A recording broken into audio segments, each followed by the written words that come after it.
উম্মাহকে আপনি উমর থেকে বাঁচান, হেফাজত করেন। উমর খামোশ হয়ে যাও। উমর স্থির হয়ে গেলেন। উসমান ইবনে তালহা রে, আজকে চাবিটা আমার হাতে দে। আল্লাহ রাসূলের হাতে চাবিটা দিলেন।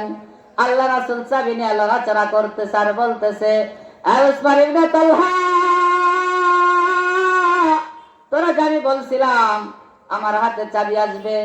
উসমান ইবনে তালহা বলে, ইয়া রাসূলুল্লাহ, যেদিন আপনি বলেছেন আপনার হাতে চাবি আসবে, ওই দিন আমি বুঝতে পারছিলাম যে আপনার হাতে চাবি যাবে। আস্তাগফিরুল্লাহ, আস্তাগফিরুল্লাহ, ইন্নাল্লাহা গফুরুর রহিম। আলহামদুলিল্লাহ, আলহামদুলিল্লাহি ওয়াহদা, ওয়াসসালাতু ওয়াসসালামু আলা মান লা নাবিয়্যা বা'দা। আউযু বিল্লাহি মিনাশ শাইতানির রাজীম। বিসমিল্লাহির রহমানির রহিম।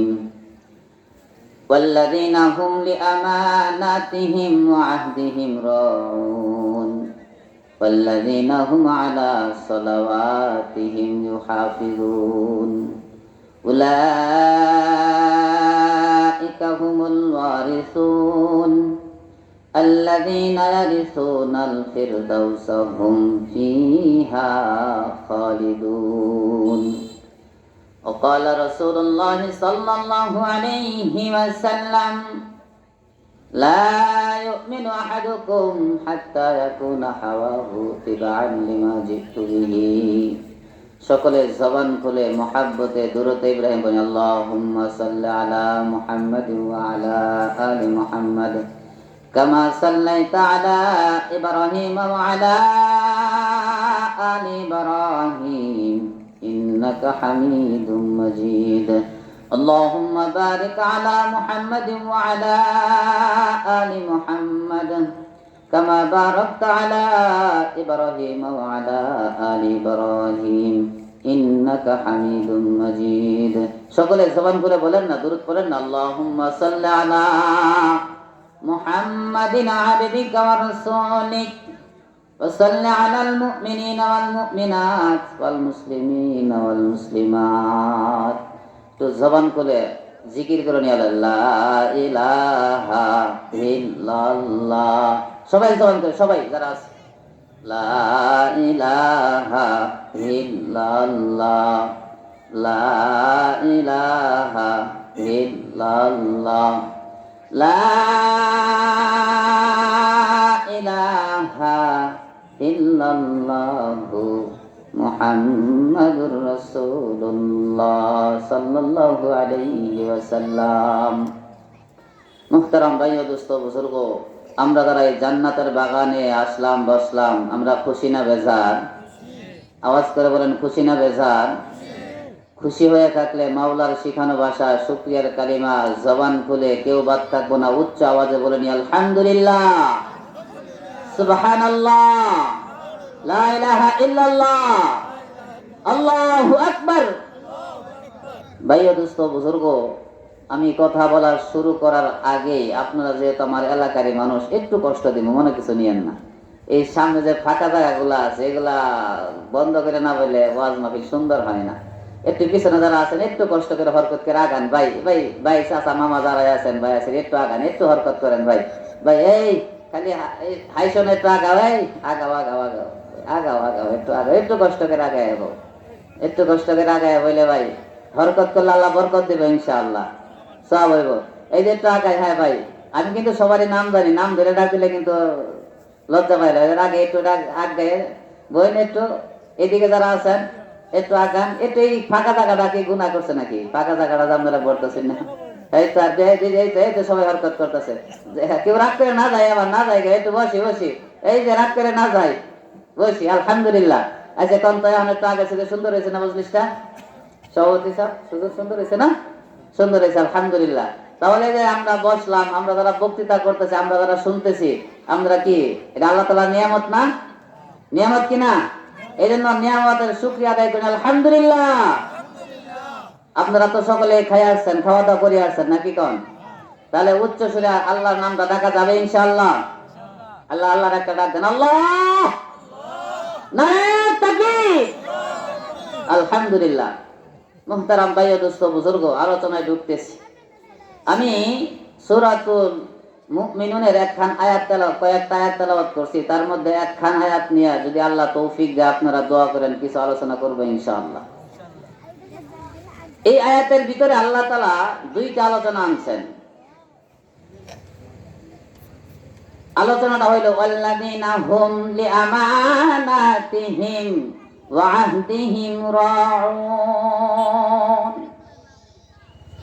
ওয়াল্লাযীনা হুম লিআমানাতিহিম ওয়া আহদিহিম রাউন, এটা হলো আমানত একটা বিষয়। এই বিষয়ে আলোচনা করে সামনের বিষয়ে যাব ইনশাআল্লাহ। আমানত এটা এমন একটা দামি জিনিস, দুনিয়ার মানুষের কাছে যেমন দামি, আসমানের মালিক, জমিনের মালিক, আরশের মালিক আল্লাহ তাআলার কাছেও দামি। সুবহানাল্লাহ বলেন না? এখন তো দুনিয়া থেকে আমানত বিষয়টা অনেকেই খেয়ানত করে ফেলে। আমানত কি জিনিস সেটাই বুঝে না। আমানত যেমন ধরেন কোরআন শরীফ, আল্লাহর কালাম 30 পারা, এটা আমাদের কাছে আমানত। আমানত কিনা? তদ্রুপ স্তরে স্তরে আগাবো ইনশাআল্লাহ। আল্লাহ তাবারক ওয়া তাআলা হাশরের ময়দানে আমানতের একটা কাঠগড়া বানাবেন। কিসের কাঠগড়া? আমানতের একটা কাঠগড়া। এটা এমন একটা কাঠগড়া থাকবে, এই কাঠগড়ায় সকলকেই দাঁড়াইতে হবে, নবীদেরকেও দাঁড়াইতে হবে। ওই আমানতের কাঠগড়ায় আল্লাহ তাবারক ওয়া তাআলা প্রথমত লৌহে মাহফুজকে ডাক দিবেন। লৌহে মাহফুজ, ও লৌহে মাহফুজ তুমি কোথায়? আমার আমানতের কাঠগড়ায় তুমি দাঁড়াও।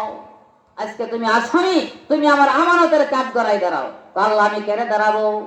ও লৌহে মাহফুজ, তোমার কাছে আমি আল্লাহ তাবারক ওয়া তাআলা 30 পারা কোরআন আমানত রাখছিলাম, কোথায়? আমাকে ফেরত দাও। এবার লৌহে মাহফুজ বলবে আল্লাহ, এটা ডাক দেন না ভাই, আল্লাহ আল্লাহ আল্লাহ, আমার কাছে তুমি 30 পারা কোরআন আমানত রাখছিলা ঠিক, কিন্তু আল্লাহ আমার কাছ থেকে 30 পারা কোরআন শরীফ হযরত জিবরাইল আলাইহিস সালাতু ওয়াস সালাম নিয়ে নিছে। কে নিছে? কথা বলেন, জিবরাইল। এবার আল্লাহ তাআলা হযরত জিবরাইল কল, জিবরাইল কয়, ও জিবরাইল, লৌহে মাহফুজের ভাষ্য অনুযায়ী, তার কথা অনুযায়ী কোরআন আমি তার কাছে আমানত রাখছিলাম, তার কথা অনুযায়ী তার কাছ থেকে তুমি নিছ, তুমি কোরআন শরীফ নিছ। এবার বলো আমার কোরআন শরীফ কই? আমার 30 পারা কই? আমাকে দাও। এবার জিবরাইল আল্লাহর বলবেন, আল্লাহ লৌহে মাহফুজের কথা ঠিক, লৌহে মাহফুজ থেকে আমি 30 পারা কোরআন নিয়ে আসছি, এটাও ঠিক, কিন্তু আল্লাহ 30 পারা কোরআন আমার কাছে আমি রাখি নাই। 30 পারা কোরআন আমি তোমার বন্ধু, তোমার হাবিব, তোমার রাসূল সাল্লাল্লাহু আলাইহি ওয়াসাল্লামের সিনার ভিতরে দিয়ে আসছি। বলেন আল্লাহু আকবার। এবার আল্লাহ তাআলা ডাক দিলেন, বন্ধু আমার কই? ও আমার হাবিব, আমার বন্ধু তুমি কই? ওই যে তুমি আমানতের কাঠগড়ায় দাঁড়াও, ওই দিন ভাই নবীকেও আমানতের কাঠগড়ায় দাঁড়াইতে হবে। এটা এমন এক কাঠগড়া রে বাবা, ও ভাইয়ের আমার, মুহতারাম ভাই ও দুস্থ বুজুর্গ, এমন এক কাঠগড়া, যে কাঠগড়া আমাকে আপনাকেও দাঁড়াইতে হবে। ওই কাঠগড়া বড় কঠিন কাঠগড়া হবে রে বাবা।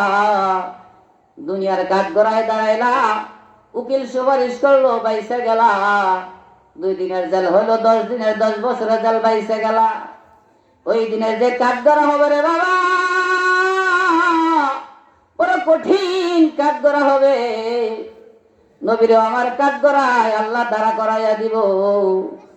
নবী যখন কাঠগড়ায় দাঁড়াবে, আল্লাহ তাআলা জিজ্ঞাসা করবে, বন্ধু আমার,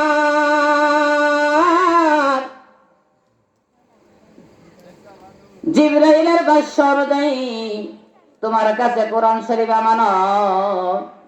বন্ধু আমার, আমার কোরআন কই? আমার কোরআন আমাকে ফেরত দিয়ে দাও। এবার আল্লাহ রাসূল বলবেন, আল্লাহ, জিবরাইলের কথা সঠিক, জিবরাইল আমার কাছে কোরআন আমানত রাখছে, কিন্তু আল্লাহ, আমি যখন বিদায় হজের ভাষণ দেই, বিদায় হজ বলতে আমার নবী জীবনে কিন্তু একটা হজই করছে, এই হজ বিদায় হজ নামে পরিচিত হয়ে গেছে। আমি যখন আল্লাহ বিদায় হজের ভাষণ দেই, ওই ভাষণের দিন আমি আমার ১৬ লক্ষ সাহাবীর ভিতরে কোরআন শরীফ আমানত রাখছিলাম। ও আল্লাহ, ১৬ লক্ষ সাহাবীর মাধ্যমে আমি আমার পুরো উম্মতি মুহাম্মদের কাছে কোরআন শরীফ আমানত রাখিয়া দিছি। এবার নবী আমার কাঠগড়া থেকে বের হয়ে যাবেন। এবার আল্লাহ তাআলা ডাক দিবেন, পুরো উম্মতি মুহাম্মদি কই,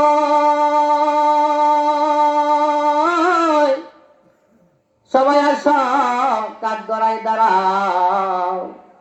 ওই দিন রে ভাই ও দোস্ত বুজুর্গ, সকলকে দাঁড়াইতে হবে, আমাকেও দাঁড়াইতে হবে, আপনাকেও দাঁড়াইতে হবে। সকল মুহাম্মদি উম্মত আমানতের কাঠগড়ায় দাঁড়াইতে হবে। এবার আল্লাহ তাআলা প্রশ্ন করবেন পুরো উম্মতি মুহাম্মদীকে, আর এইদিকে আল্লাহর নবী একবার উম্মতের দিকে তাকায়, আবার আল্লাহর নূরের দিকে তাকায়,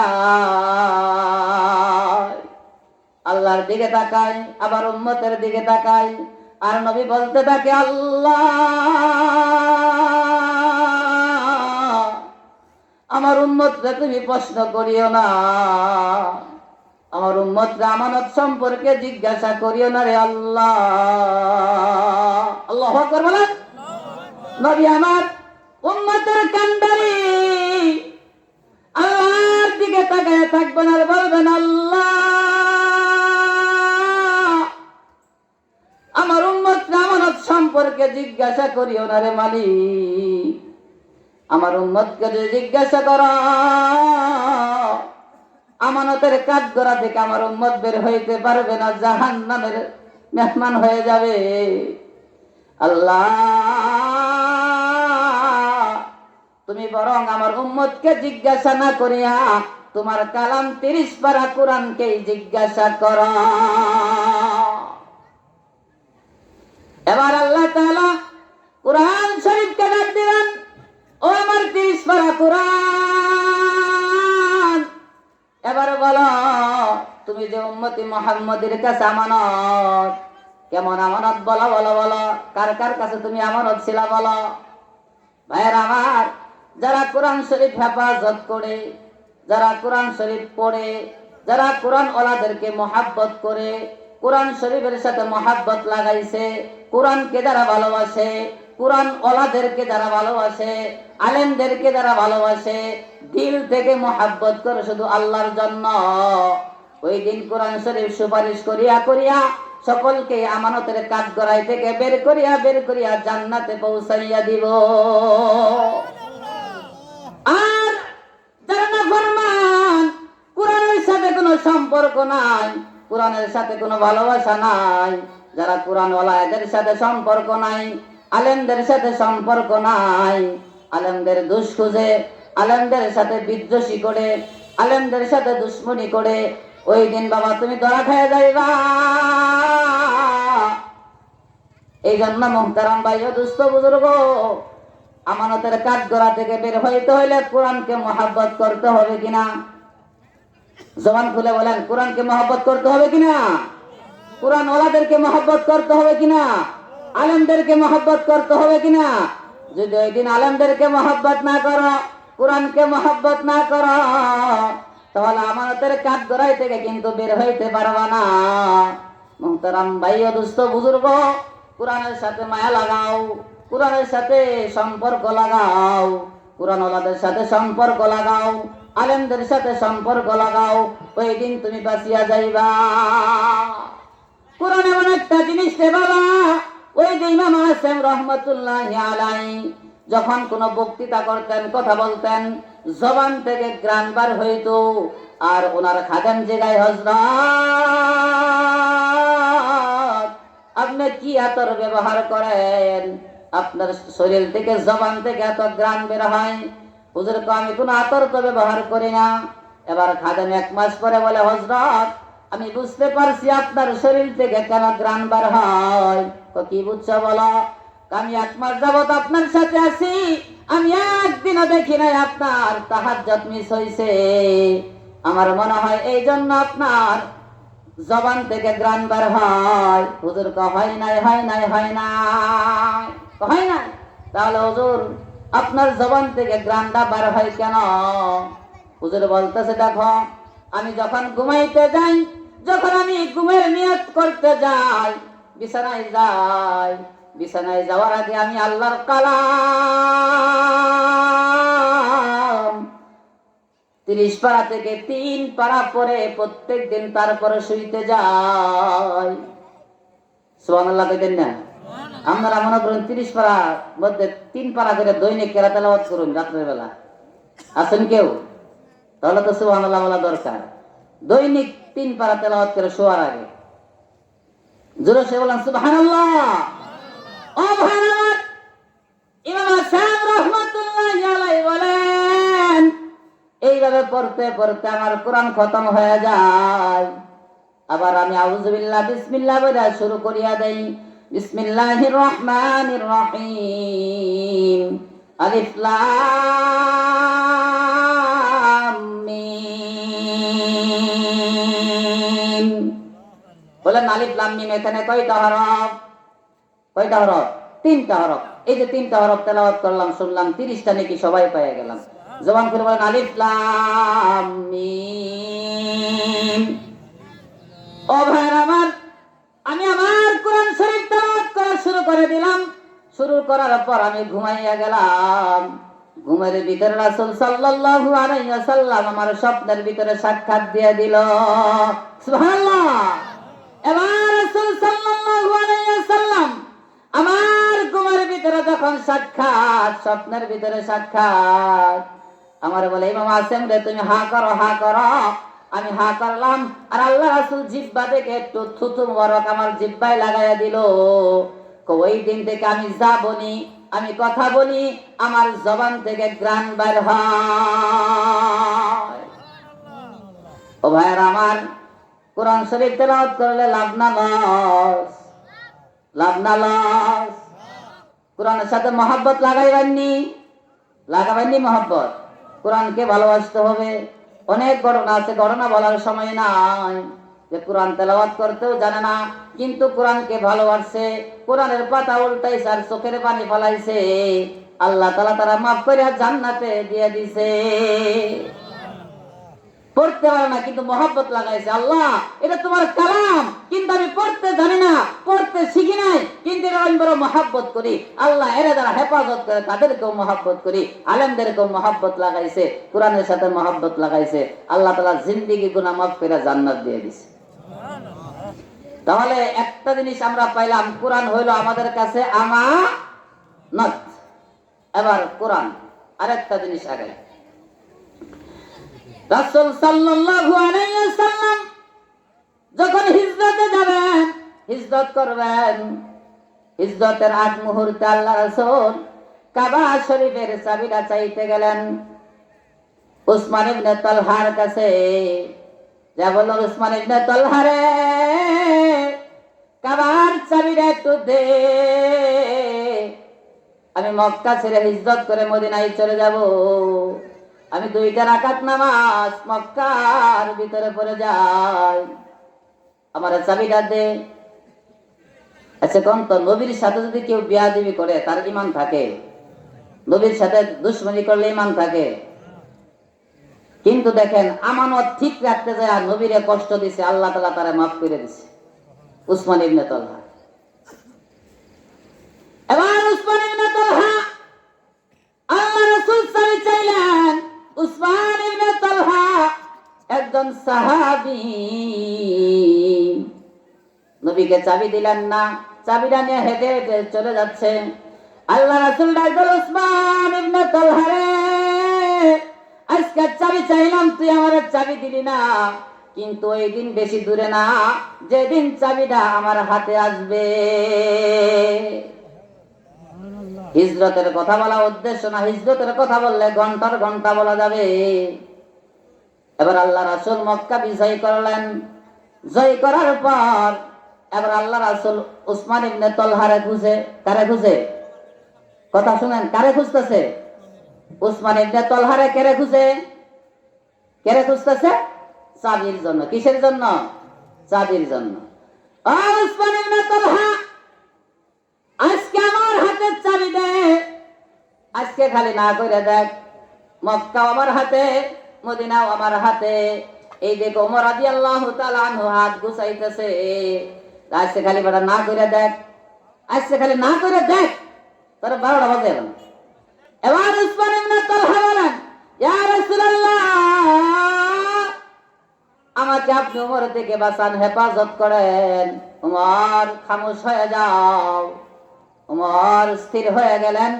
উসমান ইবনে তালহা রে, আজকে চাবিটা আমার হাতে দে। আল্লাহ রাসূলের হাতে চাবিটা দিলেন। আল্লাহ রাসূল চাবি নিয়ে লড়াচড়া করতেছে আর বলতেছে, উসমান ইবনে তালহা, তোরা যে আমি বলছিলাম আমার হাতে চাবি আসবে। উসমান ইবনে তালহা বলে, ইয়া রাসূলুল্লাহ, যেদিন আপনি বলেছেন আপনার হাতে চাবি আসবে, ওই দিন আমি বুঝতে পারছিলাম যে আপনার হাতে চাবি যাবে, কারণ মুহাম্মদ কখনো মিথ্যা বলে না। কিন্তু উসমান ইবনে তালহা জানার পরেও কেন চাবিটা আমার কাছে দেশ নাই রে? ইয়া রাসূলুল্লাহ, চাবিটা আমি এই জন্যই আপনার কাছে দেই নাই, ওই দিন এই চাবিটা ছিল আমার কাছে কুরাইশের রাখা আমানত।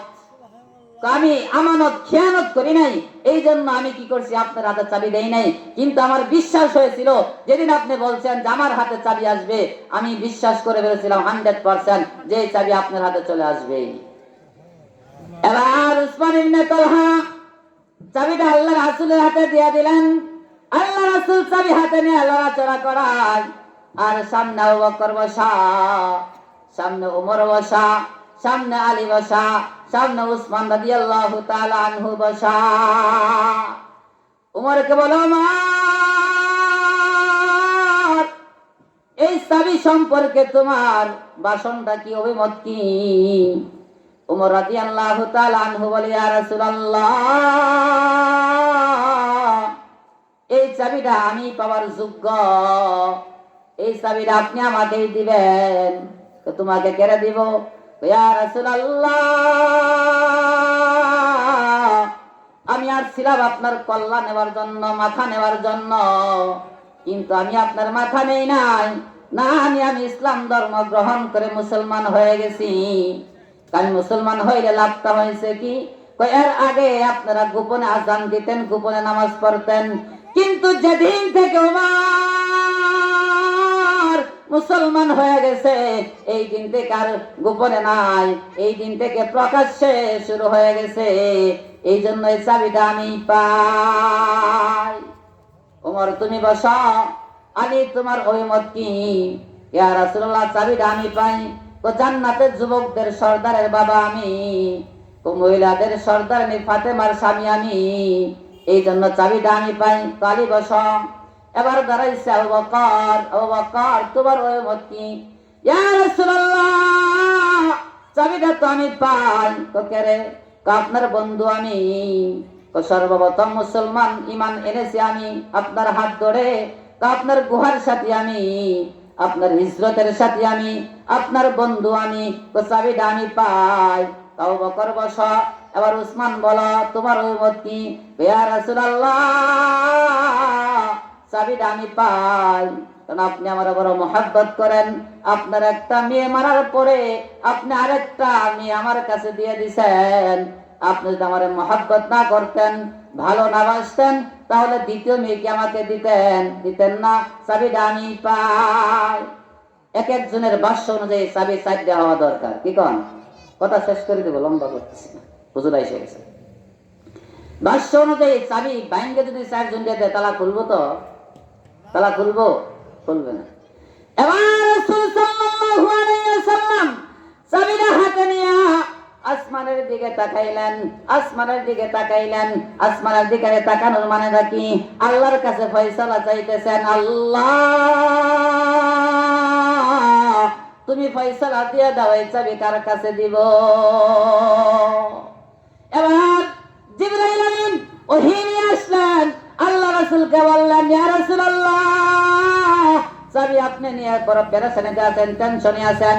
টেনশনের কিছু নাই, পেরেশানির কিছু নাই। যার কাছ থেকে চাবি নিছেন, আপনি তারই চাবি দিয়ে দেন।